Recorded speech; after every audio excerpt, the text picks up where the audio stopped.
Choke MMA Show. And now your host, Erik Fontanez. What's up, everybody? It's Erik Fontanez. The Choke MMA Show is back with my man in the Phantom Zone, E. Spencer Kite. ESK, what's up, man? It's nice to be back after a couple of weeks away with some technical difficulties and a week for me in Seattle covering UFC on Fox 8. I missed you so bad. I missed you so bad. But you're back now, and everything is all right in the world of Choke MMA Show. Things are good again. Things are good. You know what else is good? Happy days are here again. Happy days are here again, indeed. You know what else is good? The fact that there's MMA 2 consecutive weekends in a row, finally. I think we had some time off. Yeah, we had a little 2-week summer vacation. Everybody got to rest and spend time with their significant others, and now we're into like a 5 events in 5 weeks or 4 events in 5 weeks. Something like that. So not going to be seeing a lot of Mrs. Fontanez or Mrs. Kite, I assume. No, probably not. Next couple weekends. Well, actually, my wife is like super pregnant right now, so she's not going anywhere. So evidently, neither am I, because she will I'm stuck on baby jail. Exactly. She's gonna be transcribing all the quotes that I write up. Thankfully, I need to hire somebody to do that seriously, because that whole part of journalism is just terrible. Having to talk to somebody, record it, then listen back to the recording and transcribe what they said as accurately as possible, not to change too much, and using brackets and parentheses and quote marks. It's just a giant headache. I'm going to quit being a journalist, be a baker or something. Do you think that's... You need to get on the Garrett Davies plan where he just sends the audio back to his kids and pays them like $20 an hour to transcribe stuff. Gareth is British, though, so does he pay them in pounds? I would assume so. What's the transfer rate on that? It would be pretty useless to give them U.S. money. Although it would be a good move. Like, they're never coming here, so it's worthless. Oh, maybe Gareth will come to the United States and drop that. Gareth comes, but the kids aren't going to come. Oh, he's going to leave them all behind. Poor kids. Well, hey, you know what? UFC on Fox 8 was last Saturday. What'd you think of the fights, dude? Overall, I liked them. I like being live at events. It could be the worst night of regional action ever, and being live, it's still pretty good. I think this card is getting a lot of flack because of Roy McDonald and Jake Ellenberger? Yeah, Roy McDonald and Jake Ellenberger for the most part. I've heard still some criticism of Demetrius Johnson in the first couple rounds of the main event. Stupid. Which is head shaking ridiculous to me, because 12 takedowns, 13 transitions. I think it was 4 submission attempts. 12 for 12 in breakdowns. 12 for 12. A near flawless performance, and yet there are still some people that are like, it's boring. The first 3 rounds were boring, so there was 30 minutes of boringness. Whatever. What's funny is that Moraga was the one that initially made the statement to say that Johnson is boring. And so, here's his opportunity to say, okay, you're going to get beaten up for being boring, but isn't able to do so. Yeah, wasn't able to do a lot. He landed one really clean punch the entire fight, and that came in the 4th round. Sort of stopped DJ dead in his tracks, bloodied him up a little bit, but wasn't able to capitalize. It was late in the fight. Mm-hmm. And really just he had 0 answers for the takedown. And I was sitting next to actually an intern for the Seattle Times named Theo Lawson, who was at his first event, and sort of just every time that takedown hit, I started laughing, because it was just like, you knew it was coming. You knew it was going to be this quick little speed takedown that just timed perfectly. Mm-hmm. And he was marveling at it. He loved it. It was one of those things that it was like, oh, well, this is entertaining. Like, hey. Fighting and takedown. It's interesting you say that, too, because I think a lot of the grief is coming from the hardcore fans, if I'm not mistaken. I mean, I'm assuming if this is this guy's first event, he hasn't had a lot of previous UFC or MMA to take in. So now he's getting Demetrius Johnson and John Moraga, and he's getting all excited about it for a fight that's getting criticized, apparently. Yes. So, I mean, maybe the UFC got a win in this one, don't you think? I think they did from the standpoint of you couldn't have asked for a better performance from DJ, who, as you said, was being criticized in the lead up, both by John Moraga. There was obviously stuff written by we in the media and people of our ilk talking about Moraga's comments Our ilk. and and DJ's previous performances, and sort of stressing that he's technical but doesn't finish and whatever. And so yeah, it was the best to me that you could have possibly asked for. Not only was it an entertaining performance, in my opinion, he finished. It was the latest finish in UFC history. Only the fourth time that a fight has been finished in the fifth round. And it was on Fox for a second straight fight for DJ on Fox that was really entertaining, which is important. Even though the ratings and the viewer numbers were down, you had to expect that in the summer. No football lead-in, not even a lot of promotion for this event. I think the fact that the flyweight division is still developing has a lot to do with it too. Not a lot of people have been able to take in Demetrius Johnson, Ian McCall, Joe Benavidez at 125 pounds. I mean, this is like really the first time they've gotten it in their face, and now people are saying that the flyweights aren't entertaining and yada yada yada yada. I think that's unfair to say. I mean, you really have to give them a chance to really come out and shine and do their thing and get them eventually on a pay-per-view card. I know DJ's been on a pay-per-view before, but really the 100 presented it as the 125-pound package. You really haven't seen that a lot in the past. So I mean, people are giving it grief because, and I wrote something about this last week. These are little guys, and people are saying, well, he's a little guy. I'm bigger than he's half my size. I could take him. Yeah. I could take him, and that's really moronic for people to say. It's really being said by a certain few, but those people are idiots, in my opinion. I agree, and I liken it to sort of when the WEC initially folded and the featherweights and bantamweights came over. Not a lot of people were latching on to those divisions initially. And now I would argue that featherweight is probably the most consistently entertaining division there is. And you've got guys like Cub Swanson that are building an audience and building a fan base because they're going out and having these incredible performances. Yeah. Chan Sung Jung the same, Jose Aldo obviously the same as well. Right. And they go at it this weekend, and we'll talk about that in a bit. But I think, as you said, just going to take time to sort of continue exposing people to these fighters and these 125-pound athletes that are really talented. Yeah, and you know what? I think even lightweight still has the problem of trying to sell to a mass market. I mean, obviously 155 pounds is a little lighter than most of the people in America. I think we lead the rate in obesity, so they're a lot lighter. So people get really excited and really amazed by the heavyweights and the light heavyweights of the world and of the MMA world in the UFC. So, for guys that are 125 pounds, 135 pounds, even 145 and 155, they have a tougher time trying to sell to the audience than your bigger guys. But, like you said, and like I said before, you just need to give it time for these guys to really go on and show the world what they're capable of. All really talented, especially in the UFC's 125-pound division. And let me just add something real quick. Carol Gracie is sitting in and watching this show being recorded, and she had this look on her face just now like she was super pissed. I don't know why. What are you so mad about? You're not mad. You've been paying it. Oh, that's your I'm focused face? Okay, this is what it looked like. Carol is one of our new... I was trying to think back and see if I had said something bad about a Brazilian again. No. We picked against a Brazilian, but we haven't gotten Oh, God forbid you pick against a Brazilian. I mean... Carol, if you don't know, ESK always picks against Brazilians. Not true. I picked Anderson Silva. Yeah, he picked Anderson Silva, but everybody before that, he said, nope, I'm not going to vote for that guy, or I'm not going to pick that guy to win. So I apologize if that ever offended you and if that caused that scowl on your face.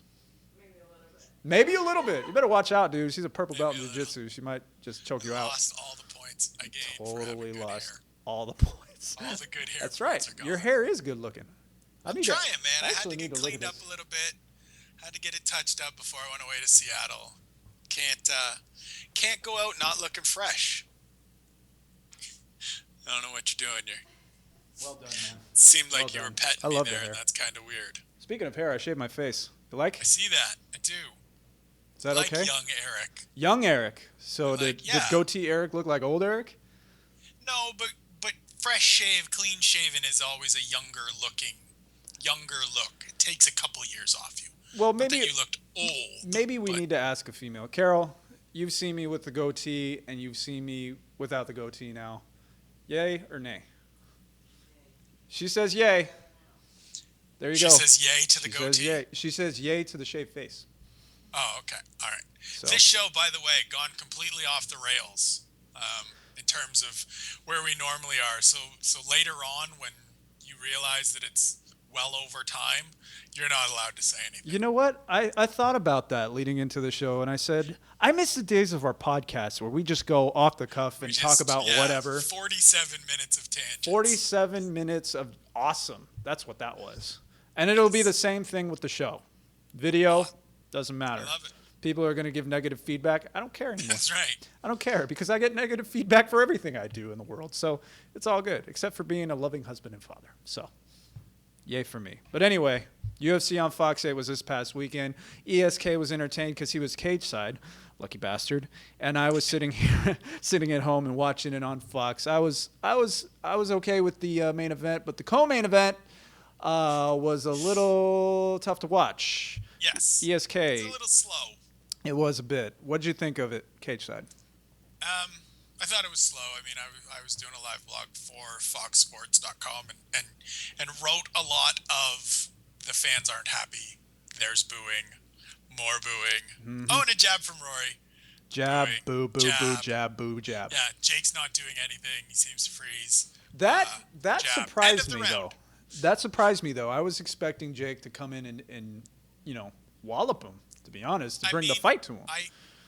I really expected it to be very similar to his performance against Nate Marquardt, where he just came out bat out of hell, swinging for the fences. I mean, like we've seen from Jake in a lot of his fights, especially given that he had sort of been the guy tweaking Rory McDonald throughout the preamble to this and saying you don't belong in this division and in the top 10. Sonnen-esque trash talk from Ellenberger, man. Dana White said it at the post-fight press conference and then again in the scrum. Like, you can't go out there and be the guy that's doing all the talking and then have that performance. Yeah. Where it's one thing to lose, it's another thing to in Dana's sort of, to paraphrase Dana, not even be in the fight, not do much of anything, he got to take down late in the third round, and you just wonder where that was earlier in the fight.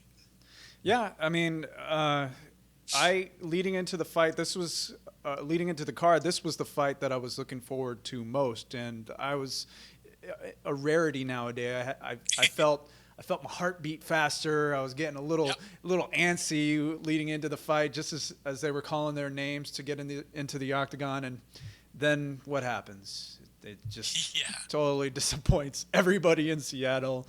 Most of the people watching on Fox, it was just bad. Just bad. It overshadowed the main event going in. And absolutely. We talked about that throughout the week and talked about it with both Rory and Jake on scene. And that was one of the main talking points of this card. And, I mean, there's a part of me that won't fault Rory McDonald for not breaking from what was working. Obviously, he had done just enough and was able to do enough to stifle Jake. And as he talked about, part of his game plan was just to do that and sort of force Jake into bad decisions and to break from his pattern. And Jake didn't do that, and therefore Rory didn't get the opportunity. But at the same time, it was one of those fights where you were like, you're clearly ahead. He clearly doesn't have anything to offer you right now, so it would be really great. And this is your opportunity to sort of make a statement, take his words and all the things that he has said about you in the past couple of months and just pound on him a little. But did that happen? But that didn't happen. No. I mean, we have to say, Rory McDonald obviously gets his 5th consecutive victory in the Yay. UFC. It is a win over a Yay. top 10.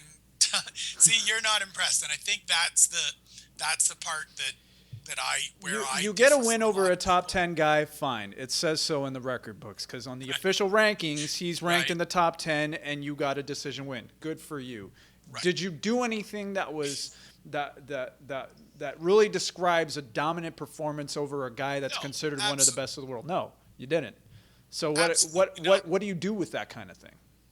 I think it basically moves him laterally as opposed to sort of getting a step up and us having to talk about, is he next in line? Does he get the Hendricks GSP winner? And all of those discussions that still bubble up anyways because it's Rory McDonald and he trains with George St. Pierre. Mm-hmm. I think we essentially just sort of move him sideways of, you stay put, probably fight the winner of the Carlos Condit Martin Kampman fight. I wouldn't mind seeing him fight Robbie Lawler, who got a great win on that card. Hey, And that's right. is a dude that always sort of brings the best out of other people, and will force you to fight at sort of his own risk and his own peril at times. But I think it sort of presses pause on the Rory McDonald speed climb, if you will, for right now. But What a but word. he doesn't. Well, because he made it. I agree with Jake Ellenberger that Rory McDonald made it up the rankings pretty quickly on a pretty sort of not so great run of victories. I mean, Shea Mills is no longer in the UFC. BJ clearly on the downside of You things. know, I have something Mike to Pyle's admit. doing well since. I have but- something to admit. When Shea Mills was in the main event, he was in the main event against Roy McDonald in a European card, right? co-main event at UFC 145 in Atlanta. Okay. That was the first time I heard of Shea Mills. And it's not that I don't do my homework or I don't do my Right. research. It's just that he has not really been promoted as a all-world talent. Until that fight where Joe Rogan then called him a world beater. Or Ah. like world class striker. I mean, Shea Mills is a durable dude who's been around for a long time. Really had some success overseas. Obviously, was part of the audition cast for season 8 of The Ultimate Fighter. And in his sort of win to get into the house fight, I fully expected him when I heard it was Shea Mills. I was like, this is the dude that's going to win it all. And then James Wilkes beat him to get into the house. And so I was like, well, maybe this Shea Mills hype is a little bit too much. Yeah, a bit much. I mean, Rory has done very well for being a freshly turned 24-year-old who has been in the UFC from the time he was 20. He is 6-1 overall now. His only loss came to Carlos Condit, who went on to win an interim title. But I think this will sort of give a little bit of pause to allow him to have those moments where he fully develops and further develops. Maybe even some of that killer instinct that was lacking a little bit last Saturday. I think it's great that you mentioned Robbie Lawler. I would totally like to see that fight now. If he fights Robbie Lawler and it's a Robbie Lawler fight, I'll totally forgive McDonald for whatever he did at UFC on Fox 8. It'll be fun. The first thing we said after Robbie Lawler stopped Bobby Volker on press row was there are going to be a lot of people actively avoiding that fight. Because Robbie Lawler's in a position right now, he's won 2 in a row since coming back. They're both stoppages. He clearly still has the power that made him such an entertaining guy to watch for so long. The move to ATT has been a godsend for him. He spoke about it during the week. He's not running his own show anymore. He's got people yelling at him and screaming at him, telling him what to do. And that keeps him in line, and he's engaged again. And that was sort of one of the biggest things with Strikeforce was that he'd get a fight 6 weeks out, and it would be someone that not a lot of people knew. It would be he beat Adlan Amagov, he fought Melvin Manoff, he fought Lorenz Larkin, and these are guys that hardcore fans definitely know, but there's not a lot in it for casual audiences, and there's not a lot of movement in that organization when it was active. So he's back focused, and he's back excited, and And he's scary at 170 pounds, man. He's really scary. He is a straight up scary dude with and he's making the massive power. Easily. Like, he looked good all week. We saw him Wednesday at workouts, and he looked on point already. Dana talked about it at the press conference. He sort of showed up fight week needing to get rid of about 10 pounds, which for Robbie Lawler of old was crazy, because he used to do such a drastic cut and just kind of do it with sweats and with plastics in the sauna, whereas now it's, lifestyle keeps him at a better weight, and his cut isn't as drastic, and that just makes him more dangerous, as you said. How about Nick Diaz? If Nick Diaz would come back, and that question got asked at the press conference or in the scrum, what about Nick Diaz too? Because that would be great. And as far as Dana White has said, Nick is retired and happily retired and still intent on being retired. What changed between the time that Nick texted him or whatever and said, "I broke up with my girlfriend, I want to fight again"? Was there any update on that? There was the report from Caesar of we've been talking to Dana, and we've got a fight that we like, and we're talking about coming back. And Dana refuted that on Saturday and just said, "I haven't talked to Caesar in a year, so take that for what you." I mean, yeah, he says Caesar says he was misquoted. Can't take anything that either of them ever say at face value, because both of them have been known to talk out the side of their mouth a couple times here in the past. Whatever. It's all good. Robbie Lawler versus Nick Diaz or Rory McDonald. Whatever. Joe Silva, Dana There's White. several fights with Robbie Lawler that I would be interested in right now, but that's a whole nother show. Show. Because we could literally go on for an hour about that with you talking on the subject. But let me ask you something, man. What do you think of this whole biogenesis thing with MMA fighters allegedly being involved?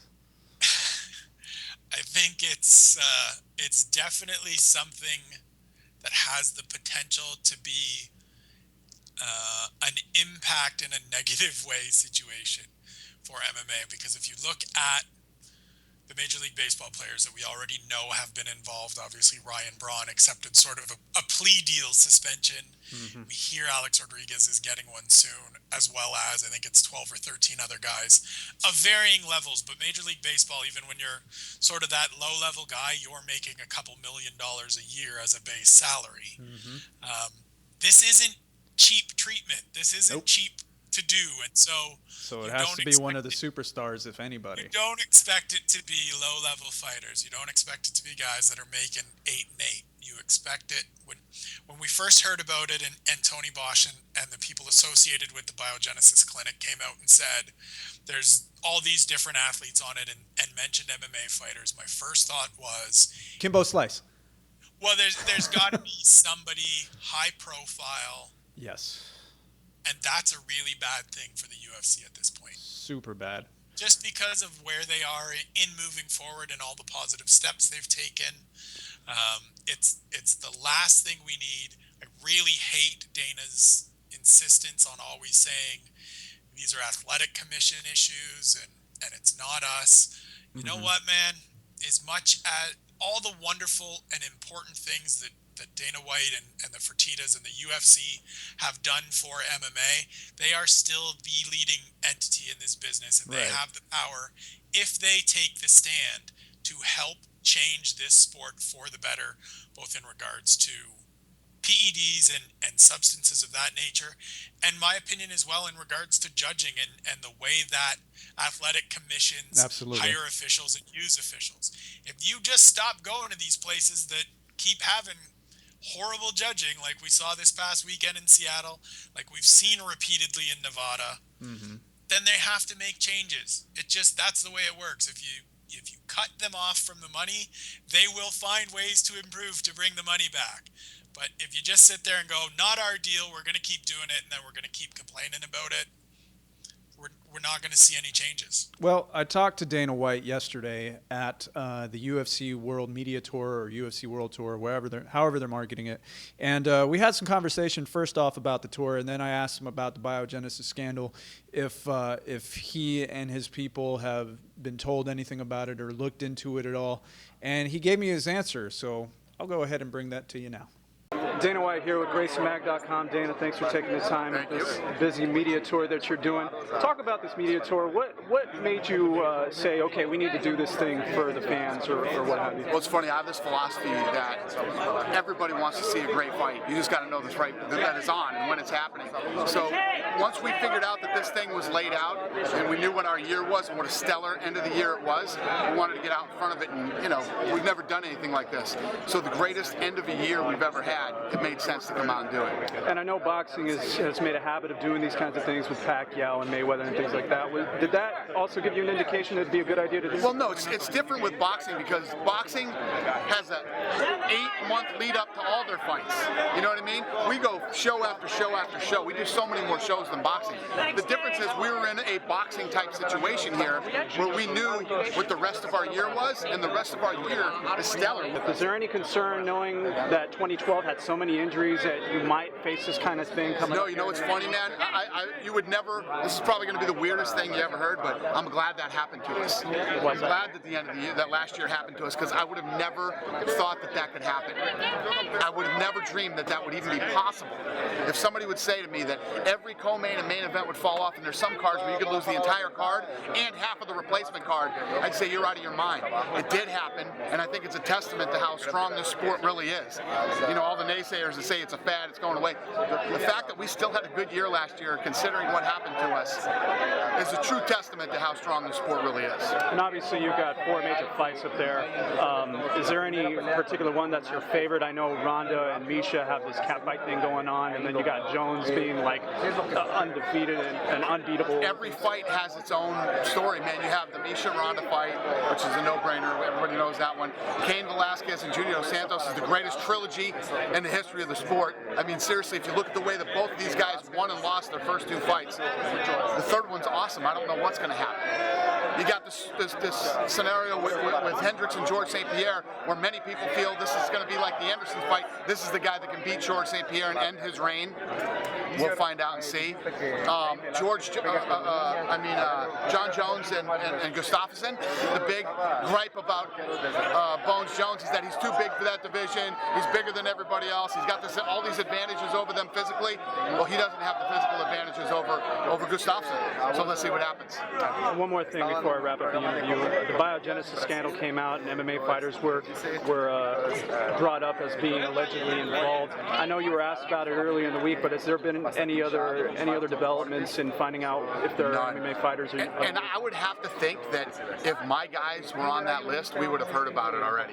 Not only did we not hear about it, I didn't even know about it until they told me the other day at the fight.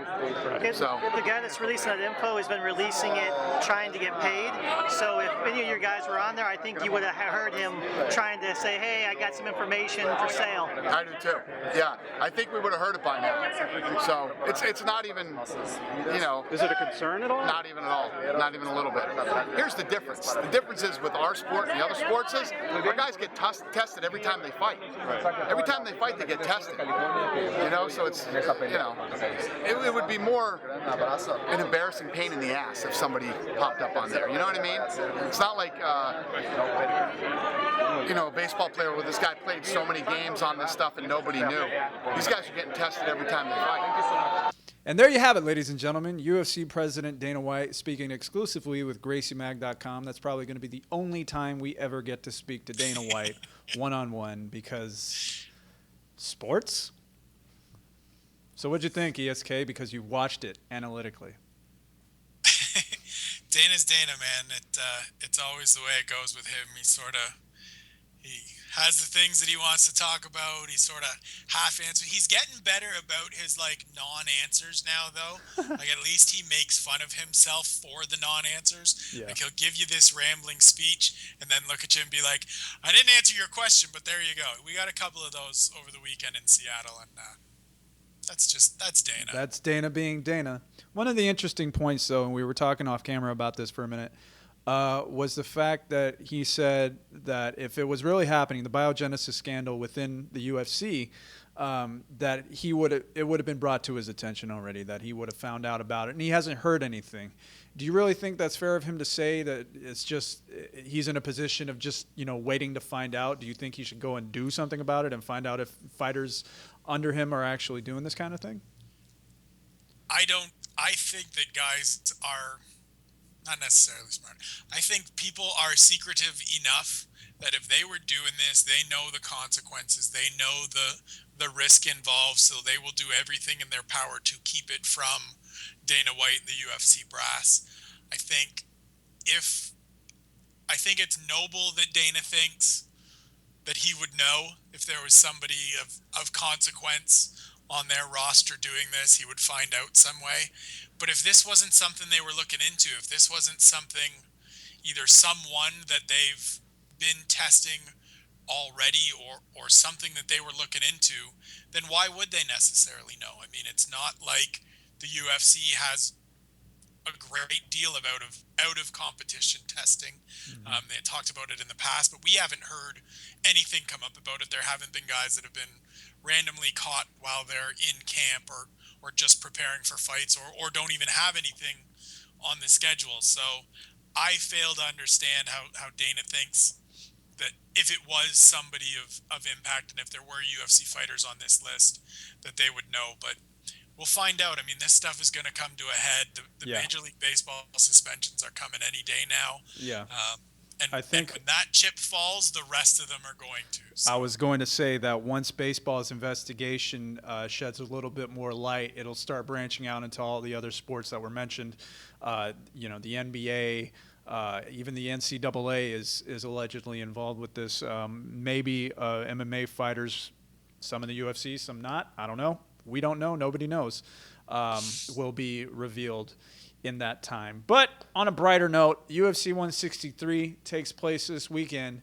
And for the first time, Ivan the Tech Guy is going to be making his picks for UFC 163. Real technical analysis on behalf of Ivan the Tech Guy.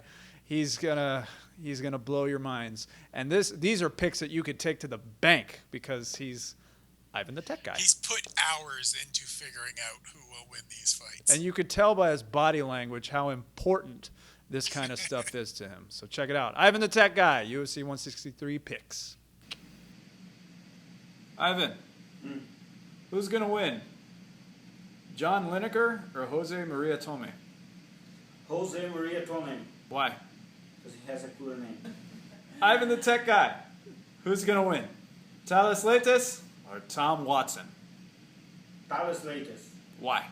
Because he's Brazilian. Because he's Brazilian. Let me remind everybody that Ivan, the Tech Guy, is Brazilian. Ivan the Tech Guy, who's going to win? Cesar Ferreira or Thiago Santos? The first guy. Cesar Mutante. Ferreira? Yeah. Why? Because you can't say his name. I have trouble pronouncing arms. Who's going to win? Lyoto Machida or Phil Davis?